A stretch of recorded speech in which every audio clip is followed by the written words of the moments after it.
principles, the easier it's going to be for you to become an evolutionary coach. Right now, I'm just going to introduce the 4 foundational principles, and then later on in module 3, we're going to continue with the rest. And this is just for me to help you set the foundation. Principle number 1 says that we create our own reality.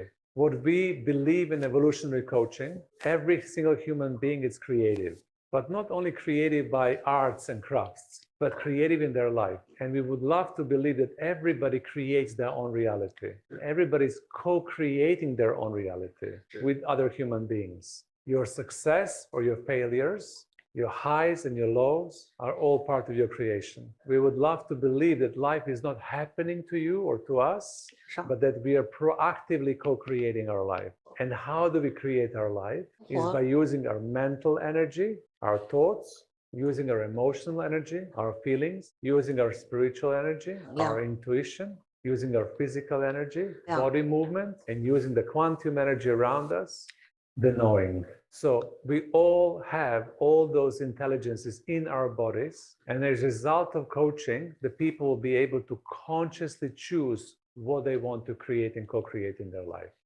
This guiding principle will really help you rest that the coachee has the solution to their problems within themselves. Because the ultimate outcome of the coaching intervention is empowerment. When people have insight or they have realization, oh, because I was thinking the positive thoughts about this issue, because I got coached to focus my positive energy and to really believe that this will be resolved, now it's resolved.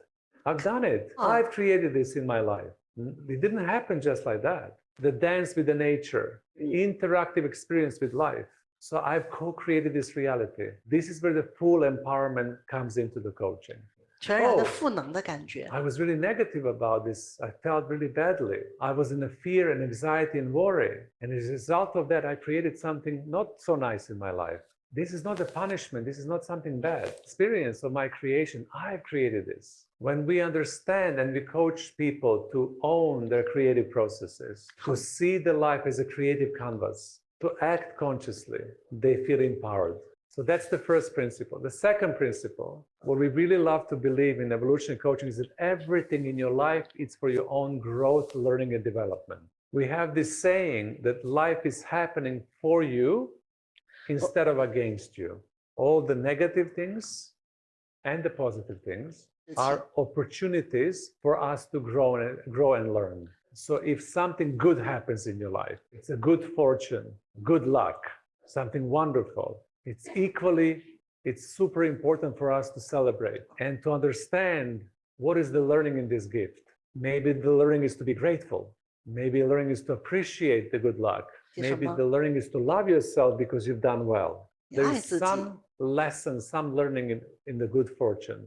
If something negative happens in your life, something painful, something that disappoints you, same thing. What am I learning from this challenge, from this pain? Why is this present in my life? What is my lesson here? If I understand that lesson, how can I move and resolve? So this principle is teaching us to not be victim in our own life. So good things and bad things, equally important, there for your learning. Whatever happens, engage. And never lose your power that you're victim of your own life. That's principle number 2, that is really empowering us to take everything in our life in a good and positive way. And to make peace, to accept, to allow, so everything can flow. Everything is happening for us, and life is not beautiful, compassionate, and kind. Principle number 3, every single human being is unique in their essence and everyone has purpose. In evolutionary coaching, we love to celebrate uniqueness of people's essence. We will talk about the essence in module number 3, and then in advanced retreats, we spend a lot of time defining and really visiting that essence. But this essence is what is unique about you? What is making you, you? What is special about you? What is your scent? What is your essence? What is your beauty? We recognize that every single human being is different. We celebrate the diversity. We love the uniqueness because that diversity and that uniqueness is linked to what we call a life purpose. And we all have unique purpose or many purposes to fulfill in our life. In module number 3, we're going to explore this a little bit more. But at this moment when you're learning, it's important for you to remember and to reconnect to your life purpose. What am I here to do in this lifetime? What is my contribution to myself, to my family, to my society? Why do I do what I do? What motivates me? What gives me energy? What makes my heart sing? What gives me joy? When we come close to the purpose, we experience flow in life, and life becomes more bearable. Because how the life is made in the infrastructure of life at this moment in time is the essential part of the growth is challenge, right? So life is not easy for anybody. We all have a set of problems to deal with. Personal problems, business problems, financial problems, children, there's always problems. Then we resolve the problems and then there's new problems that come. The reason for that is the function of the problem is to challenge us to grow. So the life is actually made like this. Without problems and challenges, we will not grow. That's why we have financial crisis and this crisis and that crisis, because those are the accumulation of the problems that requires us to innovate, to be able to go to the next level of our evolution. And when we come to the purpose, we get into the peace. We become much more peaceful, because when we know why we do what we do in our life, when we understand our core values, when we know what motivates us, all of those challenges become much more bearable and they become easier when you know the why. And the last principle for today, it's one of the very beautiful ones, is that we believe in evolutionary coaching that everybody is creative genius. Now, the genius is the big word. So it's like, it implies that you're so good in something. And usually when people think about genius, they think about exceptionally talented people who are able to do innovation in science, in art, in technology. Because of their work, the society changes. So they would say there is only one Einstein, right? There is only one Michelangelo. There is only one Beethoven, right? All people from music and from art and science, there's only one. They are extraordinary and super gifted and very special, and everybody else is average. So what we would love to inspire you to believe, especially when you coach somebody and when you coach yourself, is that within us, there is a seed of genius, that we all can realize that potential. And some people realize it and some people don't, and it's fine. But the very notion that there is a genius inside of you, and that nobody is better than anybody else, we are all humans living this life together, and we can all become creative geniuses. It's a very strong foundation to coach from. Because if somebody comes to you in a coaching conversation, and how you see them, how you relate to them, it's that you're seeing the creative genius in front of you, that you're seeing a super capable human being, that your job as a coach is to unlock them, to help them out, realize their genius. Very powerful position to coach from.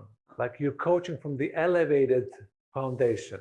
And if you see somebody is broken or untalented or damaged, problematic, that you have to fix, and they come to you because they need fixing, you descend, you go down.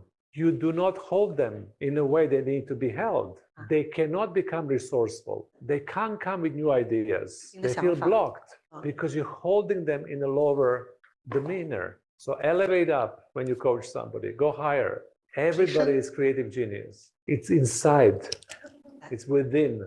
Sometimes it's sleeping, sometimes it's hiding.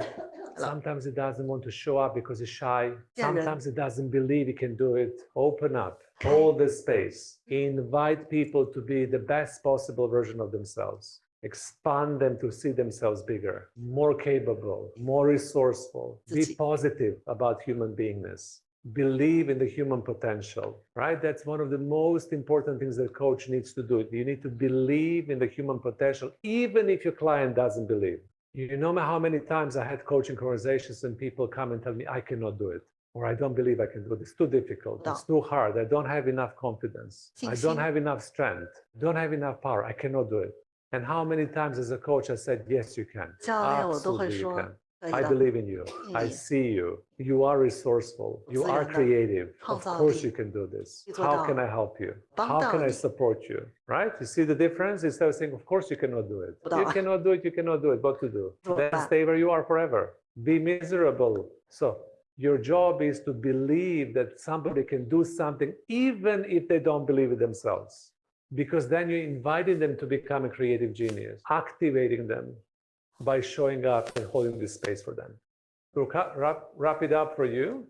下 So what do we want to, especially in the module number 1 towards module number 2, all the way till module number 3, I create and co-create my reality. Remember this morning when I told you the part of learning how to coach is coaching yourself. So the question for you is, what is the reality in your life that you want to change? What is something in your life that you're not happy with, that you're not content or satisfied with? Can be anything. I'm not exercising enough. 比如 I'm not 说 eating good food. 我吃 I 的 don't 东西 have good family relationships. I 瘦 want to make more money, whatever. Think about what is the reality that you want to create and you want to shift. 你想要去 Choose 创 one and open up to understand that you're creating this reality. 造 So 的， this moment in your learning, just to become aware that this is your creation, it's more than enough. And then hold the intention to really create reality that you want 这 in your 地 life. 图 As a result of you participating in module number 1, what is the reality that you would love to create for you? What is the change? What is the new thing that wants to come in your life? From this struggle in your life, what are you learning? What is the lesson that you need to get in order for you to be able to create reality that you want? What is this for? What are you really, really learning? Because once when you get learning, you will be able to create it. How can you use your unique way in creating this? What is your method? What is your process? How do you create reality in your life? Are you extremely active or engaged and you focus? Or you're passive and you're allowing the things to come to you? Do you do combination? Are you using your mind to visualize what you want? Are you using your heart to dream to what you want? What is unique about your essence in creative process in your life? And how can you activate your creative genius? How can you begin believing that inside of you, you have everything that you need and much more to be able to create exactly what you want to create next? All right. Are you alive?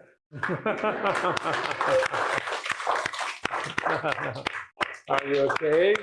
Well, thank you so much for listening, because that was an important foundation to start from. Yeah. Do we have anybody in the room with any questions? Because we have around 4 minutes left before the lunch break.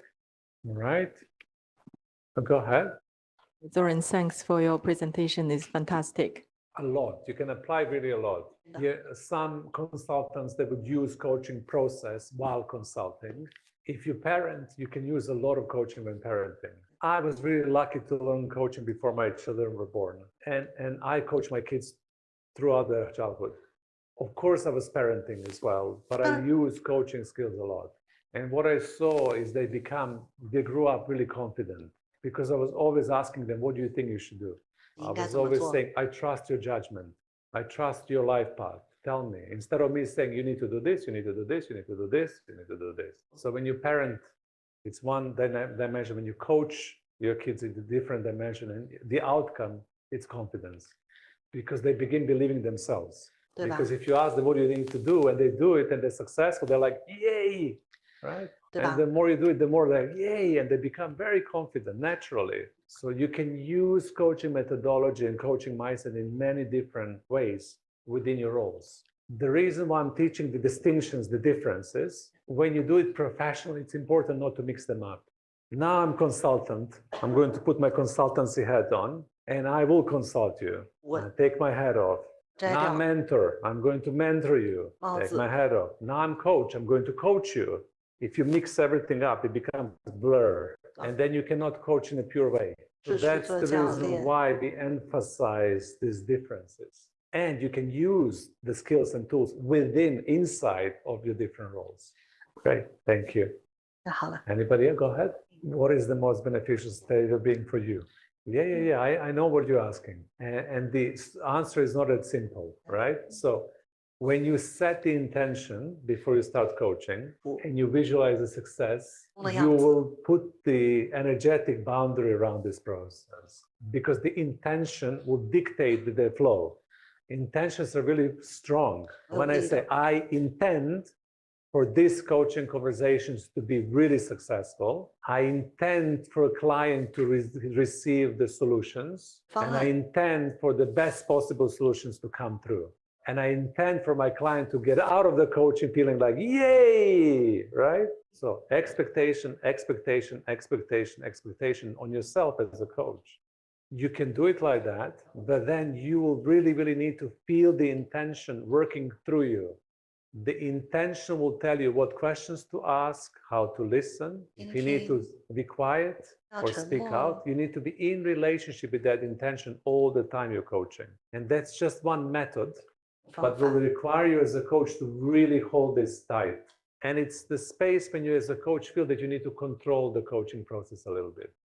I will do this sometimes when I have clients who are very unfocused or they're scattered. And they come into coaching conversations, they talk to me about everything. They want coaching on the mother and the business and the father, and they introduce like 100 things. I'm like, oh my God, what I'm, which one I start? I don't know. With this client type, maybe I will set intention to help me hold the structure and for them to relax into that structure. So maybe I'll do it like that sometimes. And with somebody who's super organized or super focused, I can make an intention, then let go. Just allow whatever wants to happen and trust the process. So it's not either or, it's situational. It depends on the client. It depends what you feel you need to do as a coach. But great question. We can unfold this as we go along a lot. All right. Thank you so much for this morning. Thank you so much for engagement. Before you go to the lunch break, I'm going to pass you to a wonderful Tess. Please, Tess, come.